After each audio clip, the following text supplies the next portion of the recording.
pero quiero que noten cuál es el deseo de Jesús.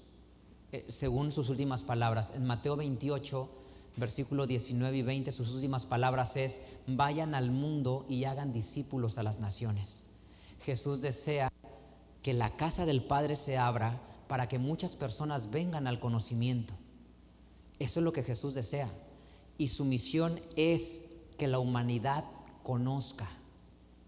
Bueno, antes de leer Mateo 23, quiero leer Apocalipsis capítulo 7. Apocalipsis capítulo 7.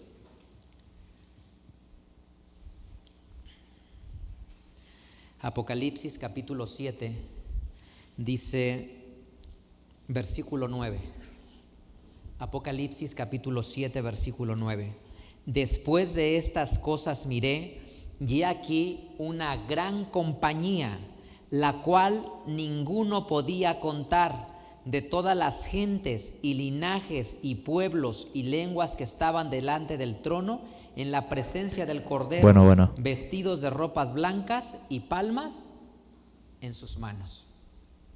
El versículo dice que delante de él había una enorme multitud que nadie podía contar, ¿sí? Y cuando dice que había una enorme multitud, es que claramente el deseo que tiene Jesús es que vayan y hayan discípulos a las naciones. Y el deseo de Jesús es que todos confiesen y celebren a un Dios todopoderoso.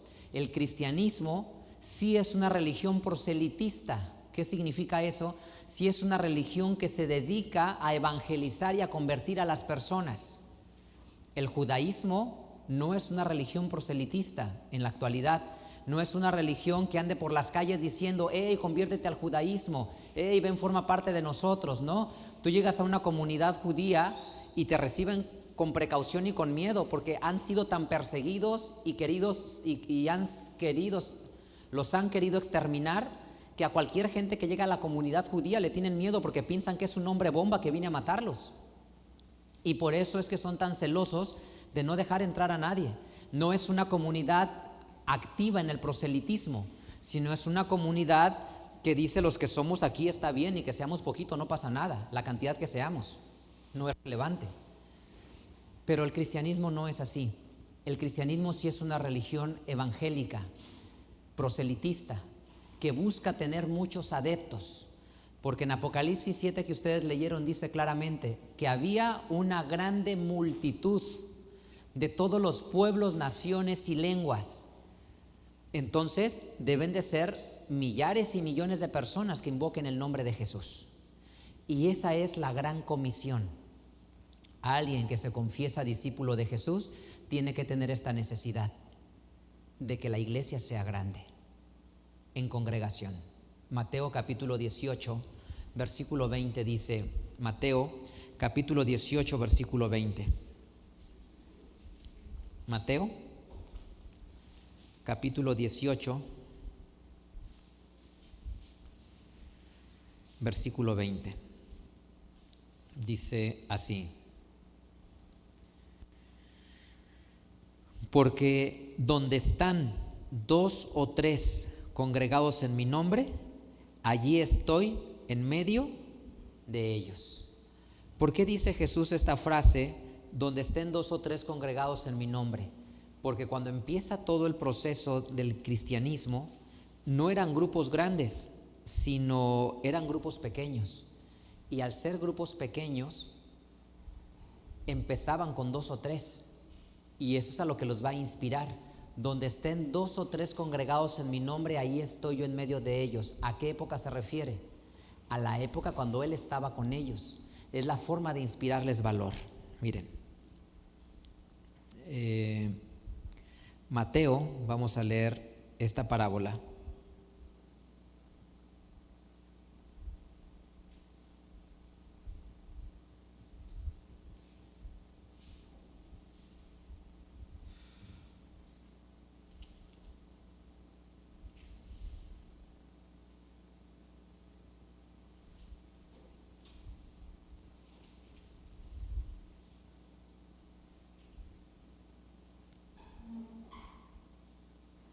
Capítulo 22.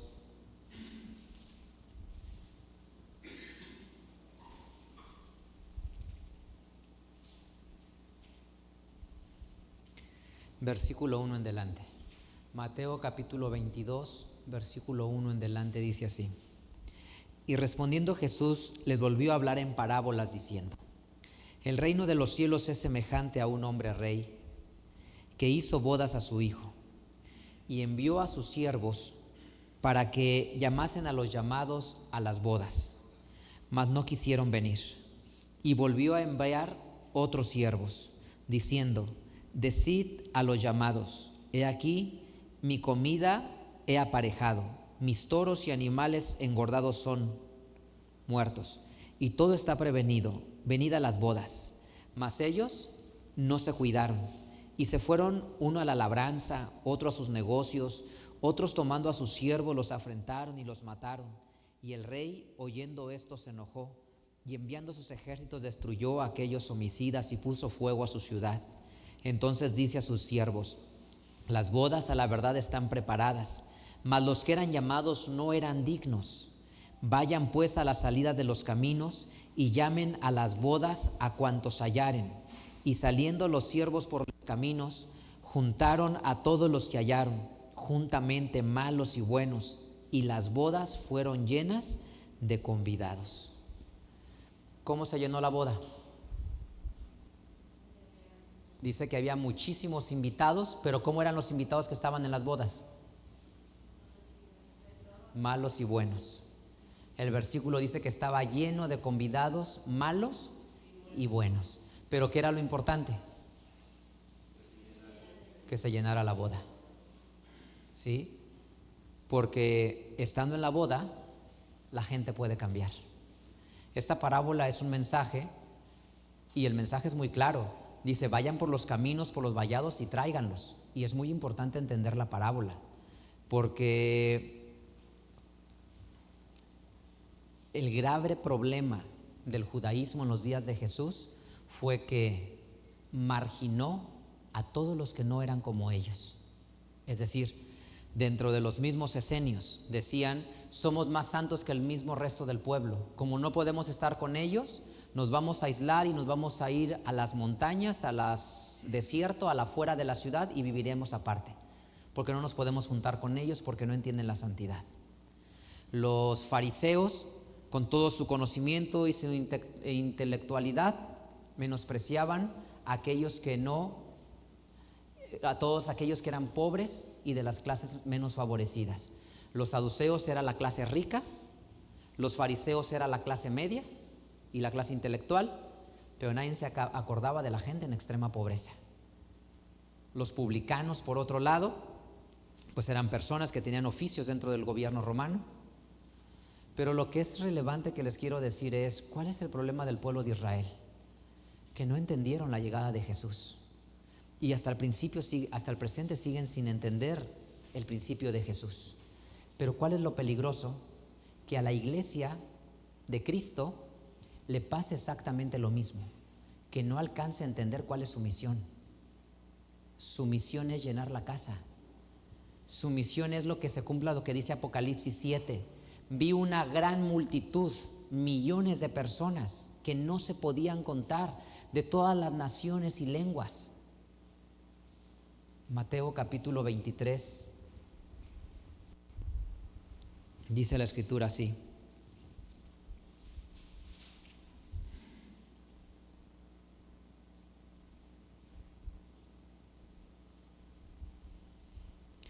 versículo 37.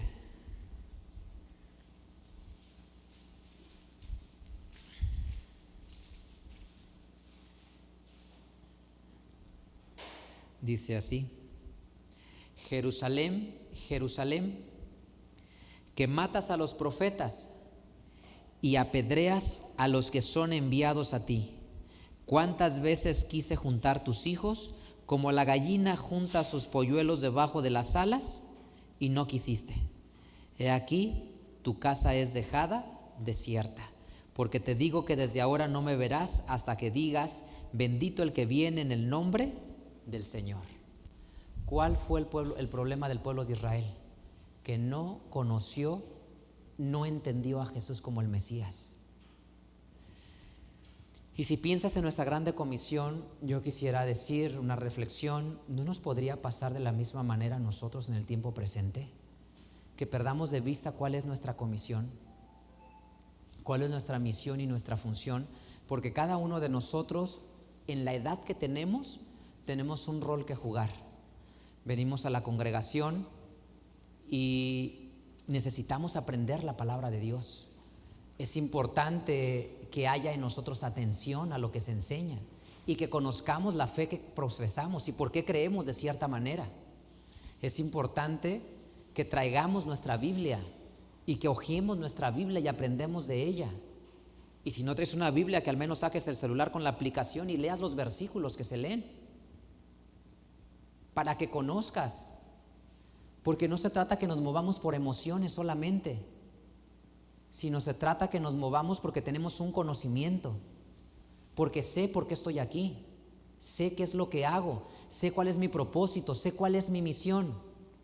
Y mi misión es que el reino de Dios se expanda en la tierra. El grave problema del pueblo de Israel es que no lo entendió. Y pensaron en ellos sin pensar en el resto del pueblo. Los pecadores no los queremos, los pobres no los queremos, los leprosos no los queremos, las adúlteras no los queremos, solamente los que sean como nosotros. Y entonces se hacen los grupitos, solo los saduceos, porque somos ricos y tenemos el poder político, solo los fariseos, porque somos los intelectuales, solo los esenios, porque somos los que vivimos en santidad, solo los celotas, porque somos los que estamos dispuestos a tomar las armas. ¿Y todo el resto del pueblo dónde queda? Dice Jesús en Lucas capítulo número 18.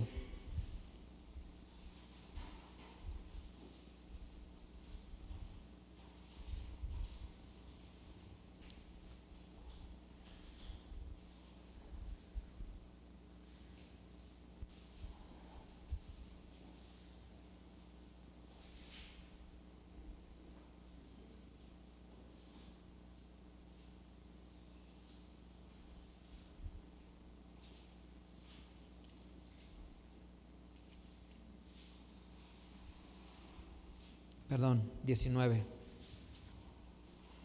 Lucas capítulo 19.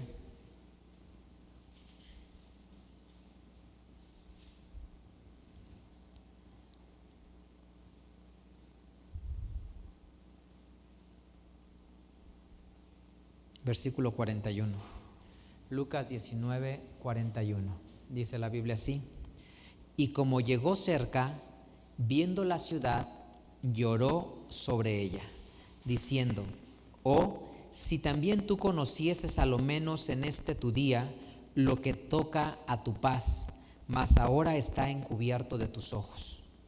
Porque vendrán días sobre ti que tus enemigos te cercarán con baluarte y te pondrán cerco, y de todas partes te pondrán en estrecho, y te derribarán a tierra y a tus hijos dentro de ti, y no dejarán sobre ti piedra sobre piedra. ¿Por qué razón? Porque no supiste que había llegado el Mesías a ti. Así de sencillo. ¿Pero qué significaba el Mesías en su tiempo? Un cambio de sistema de creencias. Y es lo que quiero que se den cuenta. Jesús dice: donde estén 2 o 3 congregados en mi nombre, yo estoy en medio de ellos. Podemos empezar con 2 o 3. Pero no podemos quedarnos 2 o 3, porque las comunidades tenían que crecer y expandirse. Tenía que haber un cambio de sistema de creencias donde dejan de menospreciar al pobre, al ciego, al cojo, al leproso, al que no es intelectual, al que no tiene una familia distinguida, y tienen que traer a todos al reino de los cielos para que haya millones y para que sean que no se pueden contar, y para que se cumpla, la boda tiene que estar llena. ¿Y contra qué luchó Jesús en su tiempo? Contra las costumbres y las tradiciones. ¿De quién? Del templo. Contra las costumbres y tradiciones que habían impuesto los líderes del templo, ¿sí? Porque Dios le entregó a los sacerdotes el templo, Pero ¿qué hicieron los sacerdotes cuando les entregó el templo? Ellos eran los administradores del templo, pero como maestros administradores establecieron enseñanzas que eran costumbres y que esas costumbres alejaban al pueblo. Malaquías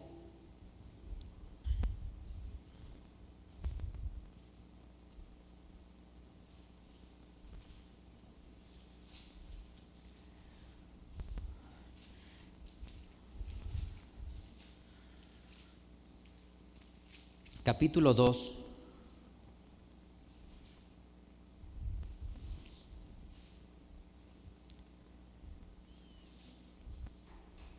versículo 4 en delante. Malaquías capítulo 2, versículo 4 en delante dice así: y sabréis que yo os envié este mandamiento para que fuese en mi pacto con Leví, ha dicho Jehová de los ejércitos. Mi pacto fue con él de vida y de paz, las cuales cosas yo le di por el temor que me temió, y delante de mi nombre estuvo humillado. Versículo 6: la ley de verdad estuvo en su boca. Fíjense, la ley de verdad estuvo en su boca, e iniquidad no fue hallada en sus labios. En paz y en justicia anduvo conmigo, y a muchos hizo apartar de la iniquidad.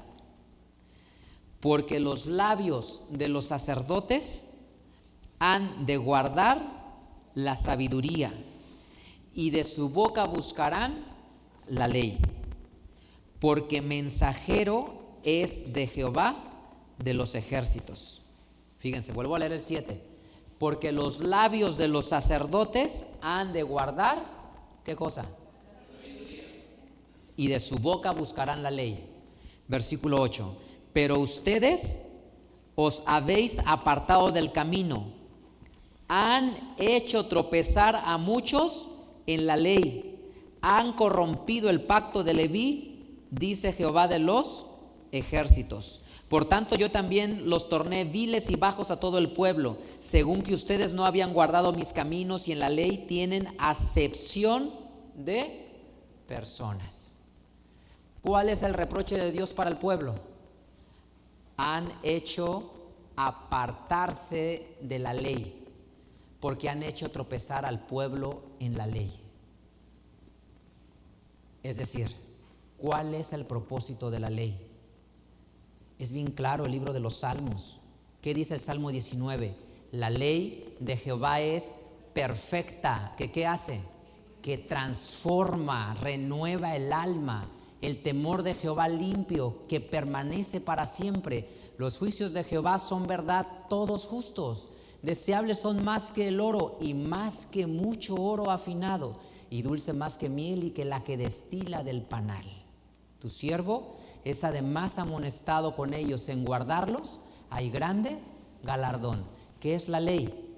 Algo que guía a la paz, al amor, a la compasión, a la empatía, a la misericordia, a la bondad. Alguien que guarda la ley es una persona que en su vida hay bondad, que hay alguien que en su vida hay compasión, perdón, misericordia. Cuando en la vida de una persona no existe eso, se llama fanatismo. Y por eso le reprocha a los sacerdotes y les dice claramente: ustedes han hecho tropezar al pueblo en la ley. Así dice, ¿no? Es decir, usaron la ley para que el pueblo se tropezara y se cayera. En vez de que la ley la usaran como dice el Salmo 19 que acabo de decir, o el Salmo 1 o el Salmo 119, no, los hacían tropezar en la ley. ¿Cómo los hacían tropezar en la ley? Pues la ley dice un mandamiento, y luego los maestros rabinos de la época desarrollaban una interpretación de la ley, que esa interpretación se volvía costumbre, y la costumbre estaba por encima de la ley. Y cuando la costumbre está por encima de la ley, entonces hacían tropezar al pueblo. Piensen en Jesús. El templo, cuando digo el templo me refiero a los saduceos, porque los saduceos entre saduceos y fariseos lideraban el templo. Cuando hablo del templo me refiero a sus líderes, no a la liturgia que está escrita en la ley de Moisés, porque esa es de Dios y toda la ley de Moisés es ley de Dios. Es decir, si la ley de Moisés dice que tiene que haber un sacrificio en la mañana y en la tarde, eso es sublime. Si la ley de Moisés dice que los panes se deben de retirar, que las velas se deben de encender, eso es sublime. Que el presente se debe de quemar, que el perfume debe de estar, eso es sublime. Que el día 1 del mes séptimo o el día 10 del mes séptimo o el día 15 del mes séptimo se hacía una ceremonia especial a Dios, eso es sublime. Si Deuteronomio dice que subirás al templo y en el templo sacrificarás, eso es sublime. Si dice te gozarás afuera de ahí con los presentes y comerás con tus familiares y te alegrarás, eso es sublime. O sea, la ley de Dios, llámese ley de Moisés, es sublime. Se debe de amar, de honrar, de respetar, debe servir de inspiración. Pero cuando yo me refiero a los líderes del templo, no me refiero a las leyes que acabo de citar, sino me refiero a lo que los líderes de la época, los saduceos, hicieron con el bien que les entregaron a administrar. Jesús lo explicó. ¿Se acuerdan la parábola de los labradores malvados en la viña? Dice la parábola que un hombre tenía una gran viña y puso un trabajadores allí. Y luego dice, llegó el tiempo de la cosecha y dice, mandaré a mis siervos que vayan y recojan lo que hemos sembrado y cosechado. Y cuando van a recoger los frutos, ¿qué hacen los siervos de la viña, los trabajadores de la viña? ¿Qué les hacen? Los matan y les dicen que te mandó el patrón por los cosecha, no hay cosecha, y los matan. Y les mandan a otros más importantes, igual. Y entonces dice el dueño de la viña, caray, les mandaré a mi hijo, para que a mi hijo sí le acepten y le entreguen. Y dice la Biblia que llega el hijo, ¿y qué le hacen al hijo? Lo matan, lo mismo. Y por eso Jesús dice, el reino es quitado de ustedes y dado a gente que haga frutos dignos de él. ¿A quién se refiere? A los líderes religiosos de la época. ¿Qué habían hecho los líderes religiosos de la época? Entonces, habían antepuesto la costumbre y la tradición por encima del mandamiento. Dice Jesús en Mateo. Entonces, ¿cuál es la gran comisión?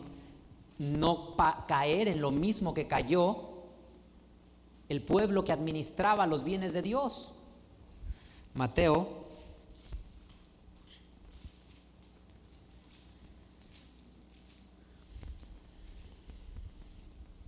capítulo 15, versículo 2. Mateo 15, 2 dice así: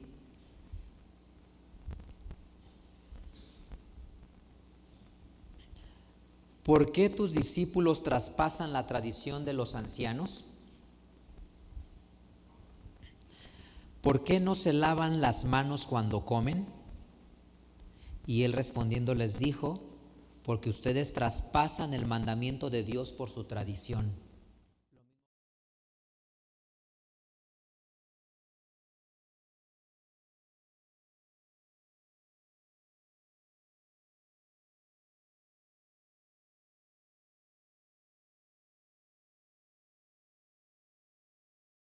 Me honra, pero su corazón está lejos de mí, pero en vano me honran, porque enseñan doctrinas y mandamientos de hombres.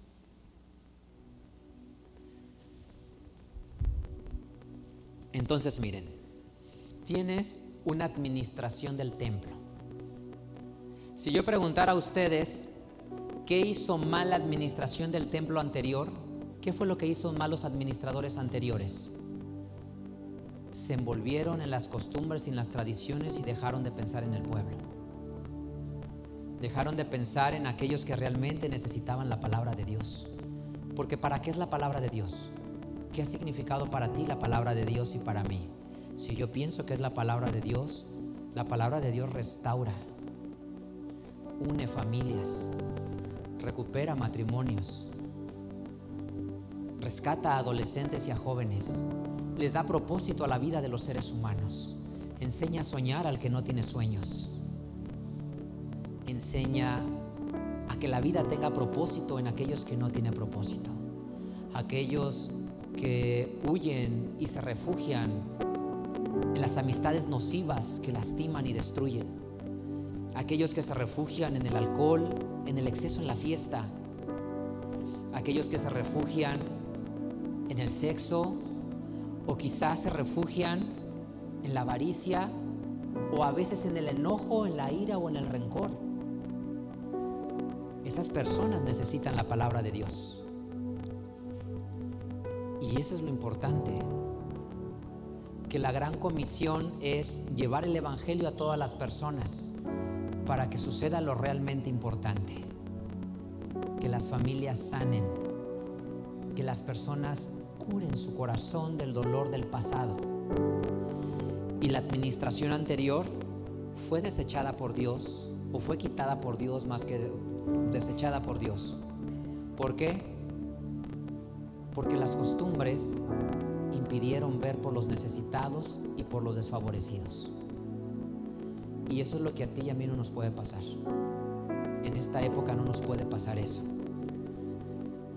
Nosotros necesitamos llevar la palabra de Dios y que la gente conozca qué hermoso es amar a Dios, porque le da propósito a tu vida, le da una razón de existir.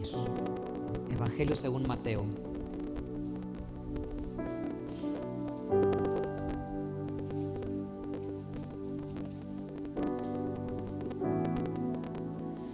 Capítulo 21.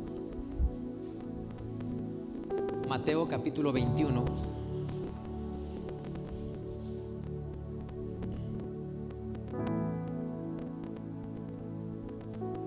Versículo número 45 y 46. Dice así: y oyendo los príncipes de los sacerdotes y los fariseos su parábola, ¿qué dice la escritura? Entendieron que hablaba de ellos. Fíjense, ¿quiénes escucharon sus palabras? Los príncipes de los sacerdotes, los líderes del templo, los príncipes de los principales, los jefes del templo. Entendieron que hablaba de ellos. ¿Qué parábola acaba de decir? La de los labradores malvados que les contaba. Versículo 43. Por tanto, les digo que el reino de Dios será quitado de ustedes y será dado a gente que haga los frutos de él. ¿Por qué les quitó la administración del templo? ¿Y por qué les dijo el reino es quitado de ustedes y dado a gente que haga frutos de él? Porque se encerraron en ellos mismos. Cuando los profetas hablan de los malos pastores, ¿qué hacen los malos pastores? Los malos pastores tienen a las ovejas y a las ovejas las agarran y las trasquilan y agarran su lana para ellos, toman su leche para ellos, toman su carne de los corderitos para ellos, solo para alimentarse y para obtener de ellos lo que quieren. Pero cuando la oveja se va al monte, se vuelve la montada, nadie la va a buscar, la deja ya que el lobo se la coma. Cuando la oveja se quebra, no la va y la sana y la deja que se termine muriendo. Cuando la oveja se vuelve tuerta, no la cuidan y no siguen viendo por ella, porque ella es un estorbo. Y les dice Dios, pero si quieren su leche, su lana, su carne. Y por eso Jesús, cuando viene, rompe el sistema de creencias. Jesús rompe los estereotipos. Y por eso Jesús trasciende 2000 años hasta el presente, porque Jesús se sale de las convenciones de la época. En la época, ¿qué decía la enseñanza y la tradición? Antes de comer, ¿qué tenemos que hacer? Lavarnos las manos. Y no lavárselas por higiene, por una ceremonia ritual. ¿Que quién la estableció? El sacerdocio con el Sanedrín. Es decir, eran los sacerdotes, era el sumo sacerdote, era el Sanedrín, el consejo de ancianos. ¿No los puso Dios a ellos? Sí, ¿Y los debían de obedecer? Sí. Y cuando viene Jesús lo va a desafiar, porque dice: mi Padre me ha enviado, mi Padre me dio mandamiento de qué hablar y de qué decir. Ustedes no son de vuestro Padre, porque si fueran de nuestro Padre, ¿qué harían? Las obras de nuestro Padre harían. ¿Y cuáles son las obras de nuestro Padre? El amor, la bondad, la compasión y la genuina santidad. La genuina santidad no es la que se vive para que los demás me vean. La genuina santidad es la que se vive en la intimidad y en lo privado, no por el qué dirán, no por complacer a las personas, sino porque tenemos una comunión con Dios. Y eso es lo que quiero que entendamos. La gran comisión es llevar el evangelio a todos lados, que la gente conozca y la gente crezca. Jesús lo entendió muy bien y quitó todas las barreras que impedían para que la gente se acercara. ¿Podían ir los gentiles al templo a Jerusalén? No. Los gentiles no podían ir al templo a Jerusalén, no eran bienvenidos. ¿Lo arregló Jesús? Sí. No lo lean ya por el tiempo. Mateo capítulo 8 dice claramente que había un centurión romano que se acercó a Jesús, y el centurión romano tenía un siervo enfermo y le dice: solamente di la palabra y mi mozo sanará. Y Jesús dice: caramba, ni aún en Jerusalén he hallado tanta fe. Y de cierto les digo que vendrán muchos del oriente y del occidente y se sentarán con Abraham en el reino de los cielos. En otra ocasión, en el Evangelio según Juan, en el capítulo 4, se encuentra con la mujer samaritana y le dice: ustedes creen que Gerizim es el monte en el que se debe de adorar. Nosotros creemos que Jerusalén es el lugar de adoración. Pero le dice: mujer, créeme que va a llegar el día que ni en este monte, en Gerizim, ni en Jerusalén adorarán al Padre, sino en toda la tierra. ¿Qué quiero que notes? Que Jesús se está atreviendo a poner un camino pavimentado para que los no conversos se acerquen y conozcan lo que es importante de la ley. ¿Qué es lo importante de la ley? El amor, la compasión, la misericordia, la amistad. Eso es lo que provoca la ley, y esa es la parte importante. Todo aquel que se confiese cristiano debe de entender: la gran comisión es hacer discípulos en las naciones. Y los que somos de la iglesia, que hemos aceptado a Jesús, necesitamos tener una prioridad, y la prioridad es que la cena, la boda, esté llena. Si la boda no está llena, tenemos que preguntarnos qué tenemos que hacer para que la boda esté llena. Si tú miras a tu alrededor, hay algunas pocas sillas vacías, y esas pocas sillas vacías necesitan estar llenas.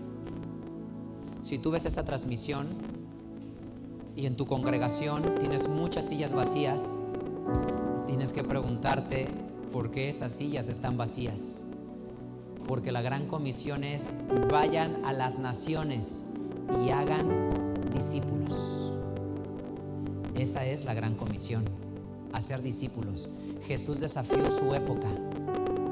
Terminó muerto en la cruz, era designio, pero fue señalado por esto. Mira, dice la escritura así. Romanos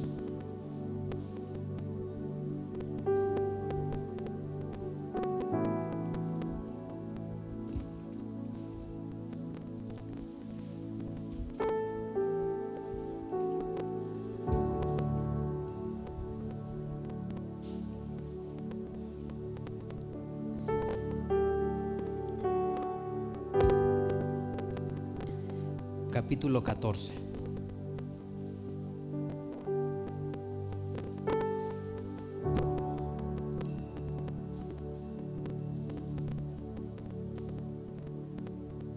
Versículo 10 en delante.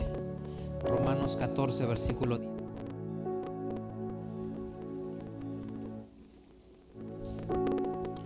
Dice Dice así: mas tú, ¿por qué juzgas a tu hermano?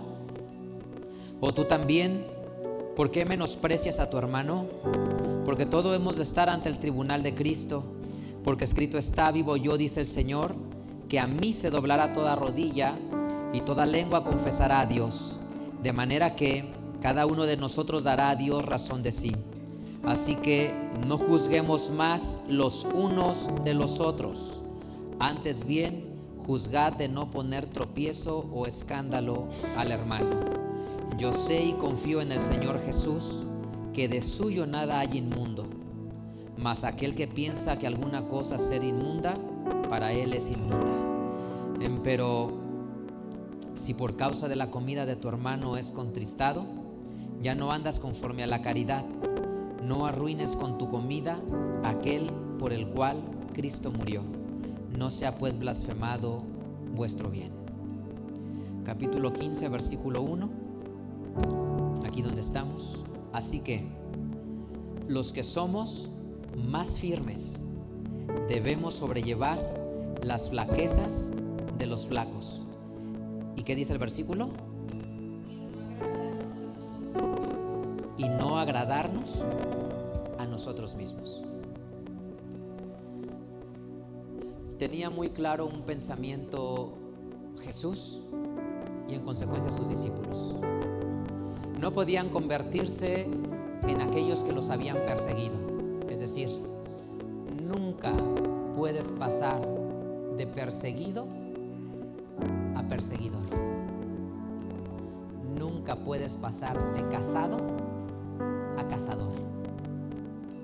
Ese es el mal de la sociedad. Siempre he visto eso.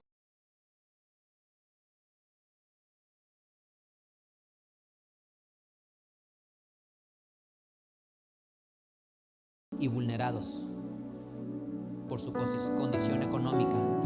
Pero esas personas el día de mañana prosperan económicamente y tienen dinero en sus bolsillos y se vuelven personas que menosprecian a los que no tienen.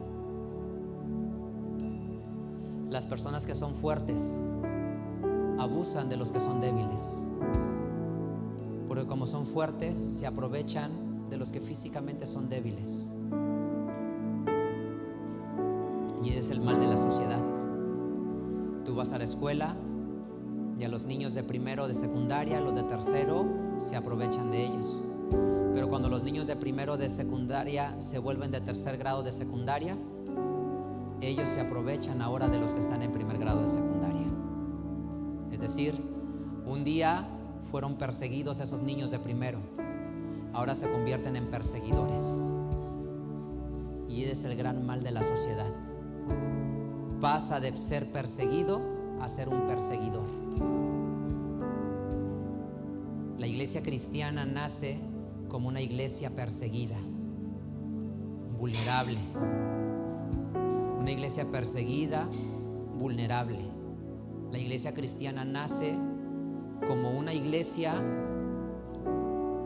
donde el templo los margina y los olvida y los maltrata,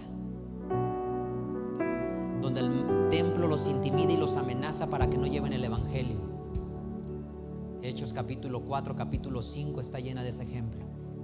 Los líderes del templo los toman, los castigan, los azotan y les dice: no prediquen más de Jesús, y los someten. Es decir, la iglesia cristiana nace como una iglesia perseguida por los líderes del tiempo, que es el templo. Nunca nos podemos convertir aquello contra lo que Jesús luchó. No podemos pasar de perseguidos a perseguidores. Nunca nos puede pasar que la costumbre y la tradición esté por encima de la esencia de la ley, porque eso le pasó al templo. Y entonces este mal he visto en la tierra, que el pobre cuando se vuelve rico menosprecia al que no tiene. El empleado cuando se vuelve jefe o supervisor ridiculiza y humilla al que ahora es su menos en el empleo. Al que un día le gritaron y no le gustaba que le gritaban, ahora grita a los demás. cristiano no puede ser eso. Nacimos perseguidos, nacimos asesinados, nacimos en 2 personas, escondidos en las cuevas, haciendo cultos en los ríos, haciendo cultos a escondidas en las familias. Y hoy que tenemos la oportunidad de ser la luz del mundo, no podemos ser perseguidores. Y no nos puede pasar lo mismo que le pasó a los líderes y a los príncipes del templo, que la costumbre y la tradición venció la esencia de la ley. Romanos capítulo 10, y aquí termino. Romanos capítulo 10, lee esta porción de la Biblia, versículo número 9 al 14. Dice así: que si confesares con tu boca al Señor Jesús y creyeres en tu corazón que Dios le levantó de los muertos, serás salvo. Porque con el corazón se cree para justicia, mas con la boca se hace confesión para salud. Porque la Escritura dice: todo aquel que en él creyere no será avergonzado. Porque no hay diferencia de judío y de griego, porque el mismo Señor de todos rico es para con todos los que le invocan. Porque todo aquel que invocare el nombre del Señor será salvo. ¿Cómo pues invocarán a aquel en el cual no han creído? ¿Y cómo creerán a aquel de quien no han oído? ¿Y cómo oirán sin haber quien les predique? ¿Y cómo predicarán si no fueren enviados?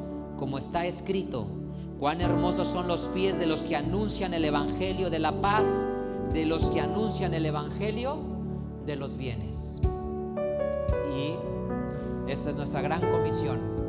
Esta es nuestra gran comisión que tenemos como iglesia: que el evangelio se multiplique y crezca.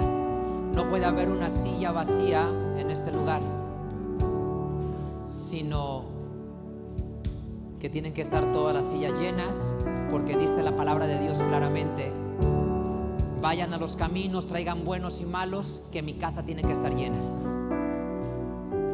Y entonces, si hay algunas cosas que necesitamos favorecer y facilitar a los inconversos, a los iniciados, a los que no han entendido la profundidad del mensaje de Jesús, depende de nosotros facilitar el camino de las personas. Somos la iglesia de Dios si llenamos la casa, porque la iglesia de Dios tiene poder y autoridad, y donde hay poder y autoridad, la casa está llena. El Señor los bendiga. Paz a vosotros.